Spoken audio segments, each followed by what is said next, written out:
რას დავბედით? იმაზე რაც ვაკეთებ და იმაზე მოკლედ დროში. შეიძლება მართლაც ევროპაც გავავოცო. Поздравляю весь личный состав. კარგი მანევრია ძალიან. დიაბოლოვაში გადაცემდა. ვაშა გადაცემა მოგესალმებათ. თენგიზ გოგუტიშვილის პოდკასტი. თუ აქამდე არ გამოგიწერიათ აუცილებლად. არ გამოტოვოთ ეგ შესაძლებლობა, მოიწონეთ და გამოიწერეთ ნებისმიერ პლატფორმაზე: YouTube-ზე, Facebook-ზე, Instagram-სა და TikTok-ზე.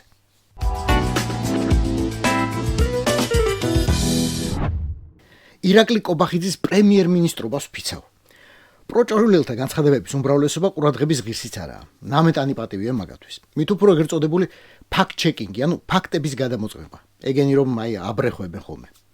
პირველ წლები სანამ ბევრს ეგონა რომ არჩეული ხელისუფლება ყავდა, ეგ კიდევ შეიძლებოდა. ახლა აზრი აღარ აქვს. ახლა რუს რა უნდა ელაპარაკო. მაგრამ არის ხოლმე გამონაკლის შემთხვევები.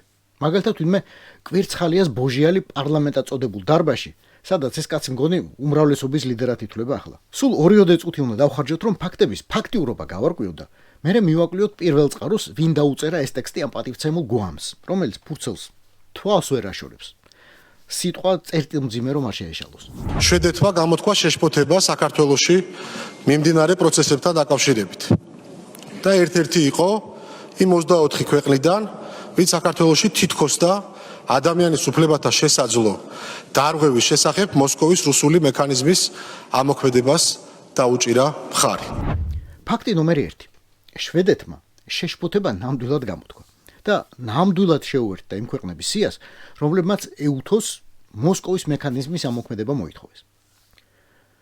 მაგრამ გაიგონეთ სიტყვა, რომელიც პატივცემულმა გვამმა თითქოს შემთხვევით ჩააკვეხა, რუსული. ნუ თუ მომესმა. აბა გავაგზავნოთ ხა და რა სიტყვის?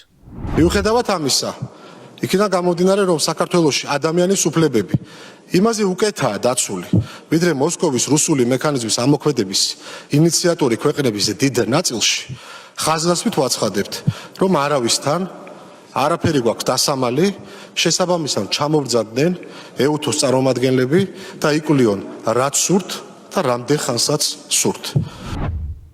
ერთხელ შეიძლება წამოწდეს სიტყვა, მაგრამ ორჯერ და ათჯერ რომ იმეორებს უკვე განცხადებაა. ასეთი რამ პროჭორულელებს კარგახანი აღარ უქნიათ.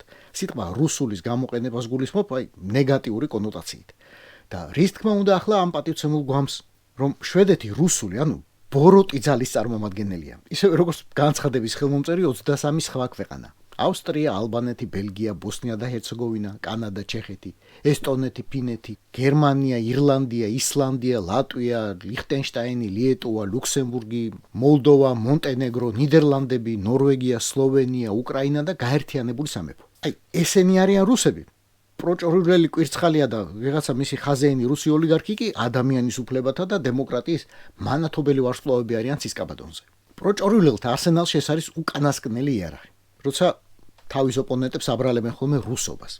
და ეს ორ რამეს მიუთითებს. პირველი, ძალიან კარგად იციან, რომ სიტყვა რუსულს ამდენი წლისა და ამდენი ბოდიშის შემდეგ ნეგატიური დატვირთვა აქვს მაინც. და მეორე, თავის სამართლებლად სხვა არგუმენტი უბრალოდ აღარ აქვთ. მაგრამ მხოლოდ ფაქტებზე რომ ვილაპარაკოთ ახლა. მოსკოვის მექანიზმი რუსულია? არა კოცო, არა. ეუთოს მექანიზმი აქ. დამტკიცებულია უბრალოდ დასაწვავ მოსკოვში. სანამ რუსეთი კი არა, საბჭოთა კავშირი იყო ჯერ კიდევ მისი წევრი. ტერმინი მოდი შორეული 91 წლიდან, შეხვედრიდან და გადაწყვეტილებიდან, რომელიც მოსკოვში ეუთოს წევრებმა გამართეს. ეს მექანიზმი ეუთოს ერთ-ერთი ბოლო და ყველაზე მძიმე არტილერიაა და სულ რამდენჯერმე აქვს ამოქმედებული, როცა სხვა გზა ყველა შანსი მოესპო და იმედი გადაეწურა. რამდენჯერმე ამოქმედა რუსეთში, ბელარუსში, თურქმენეთსა და იუგოსლავიაში. და ამ არაჩვეულებრივ საზოგადოებაში ახლა საქართველოს ჩაეწერა. მადლობა ბორიარუს. მაგრამ აქვე მეორე ამბავია არანაკლებ საინტერესო. საინტერესო თავისი ქვეტექსტებით. აქ უკვე ორი დიდებული გვამის მოსმენა მოგვიწევს. დიდებული გვამი ნომერი 1.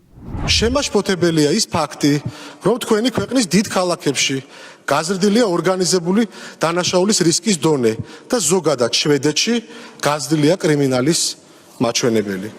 შემაშფოთებელია, რომ შვედეთში ბანდების მიერ სროლები და აფეთქებები ბოლო რამდენიმე წლის განმავლობაში სტაბილურად გაიზარდა.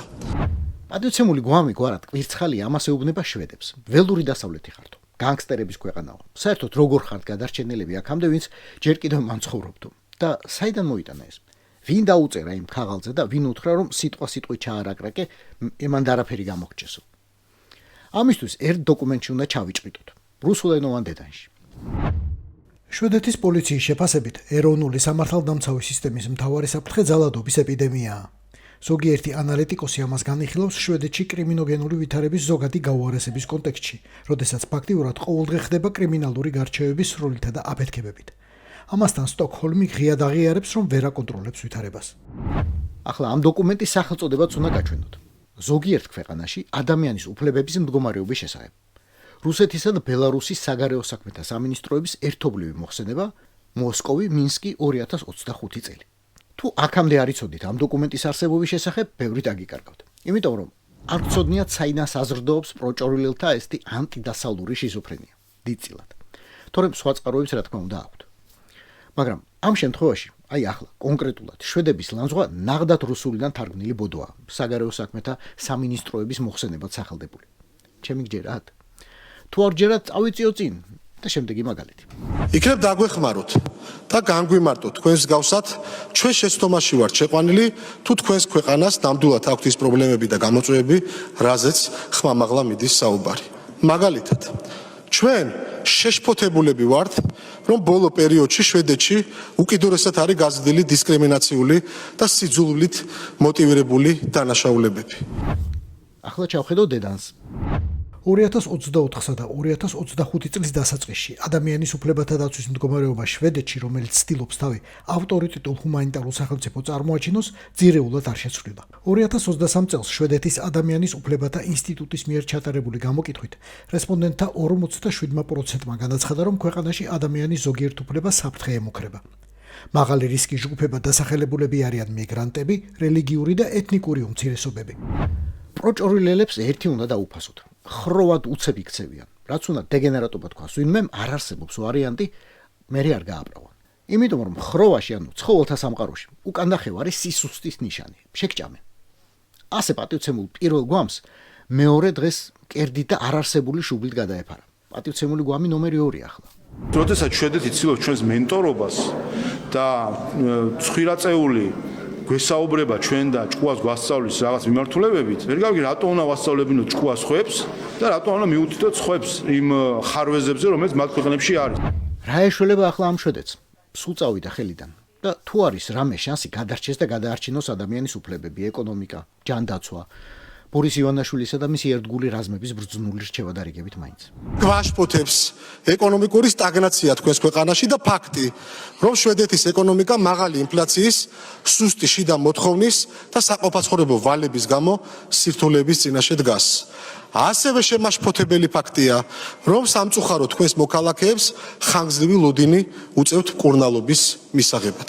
თქვენგან განსხვავებით, ჩვენ მიერ გამოხატებული შეშფოთება დაფუძნებულია ფაქტებზე, სტატისტიკაზე და ობიექტურ მოცემულობაზე. საიდან ეს ფაქტები და სტატისტიკა? ექსპერტთა შეფასებით, კრიზისშია ხანდაზმულთა და შეზღუდულ შესაძლებლობათა მქონე ადამიანების მოვლის სფერო, განსაკუთრებით სახელმწიფო დაფინანსების შეკვეცისა და სოციალური სექტორის პრივატიზების ფონზე. იზღუდება დრო, რომელიც გამოყოფილია ასეთი ადამიანების სახლში დასახმარებლად. პერსონალის დაუდევრობის, სასწრაფო სამედიცინო დახმარების სამსახურის, არაოპერატიულობისა და არაკომპეტენტურობის გამო იზრდება სიკვდილიანობა მოხუცებულთა სახლებში. დგება რეგიონული უთანასწორობის საკითხიც, მათ შორის ჯანდაცვის, სოციალური მომსახურების, განათლებისა და მართლმსაჯულების სისტემის ხელმისაწვდომობის პრობლემები. თავი, რომელიც მხოლოდ შვედეთს ეძღვნება, 30 გვერდიანია. ანუ პუტინი და ლუკაშენკა 30 გვერდზე გიმტკიცებენ, რა საშინელი ქვეყანაა შვედეთი, რა უსამართლო, სახიფათო და არ გადასარჩენი. შვედეთის გარდა უფლებათა ვითარების გამხილველ ამ დოკუმენტში კიდევ 4 დუჟინი ქვეყანაა 1850 გვერდზე გამოწვლილვით. მთელი ევროპა, შტატები, კანადა, იაპონია და ავსტრალია. ყველა სახელმწიფო, სადაც გაუსაძლისია ცხოვრება, თავისუფლად ვერ სუნთქავ, სადაც ვერ ლაპარაკობ, ვერ ფიქრობ თავისუფლად. საქართველო კი ამ სიაში არაა.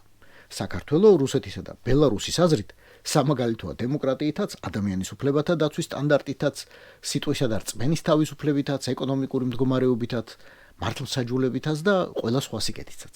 წესით ვინმე კვირცხალია არ ღირს იმათ, რომ მის მოსმენაში თქვენი სიცოცხლის ძვირფასი წუთები კარგოთ. არც პაპუაშვილი ღირს, მაგრამ რა კი კონსტიტუციის დარღვევისა და დასავლეთთან აბსოლუტურად მიზანმიმართული დაპირისპირების დანაშაული ჩადენილია ჯგუფურად. ეს ყველაფერი ერთად უნდა დაალაგო და რუსულ დედანთან ერთად მომდევნო და სამართლიანი სასამართლოსთვის შეინახოთ.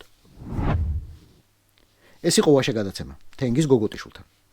აუცილებლად გვიყურეთ, მოგვიწონეთ, გამოგვიწერეთ YouTube-ზე, Facebook-ზე, Instagram-სა და TikTok-ზე. რაც დავიდით, იმაზე რაც ვაკეთებ და იმაზე მოკლედ დროში. შეიძლება მართლაც ევროპაც გავავოცოთ. Поздравляю весь личный состав. კარგი მანევრია ძალიან. Я помню ваши გადაცემა და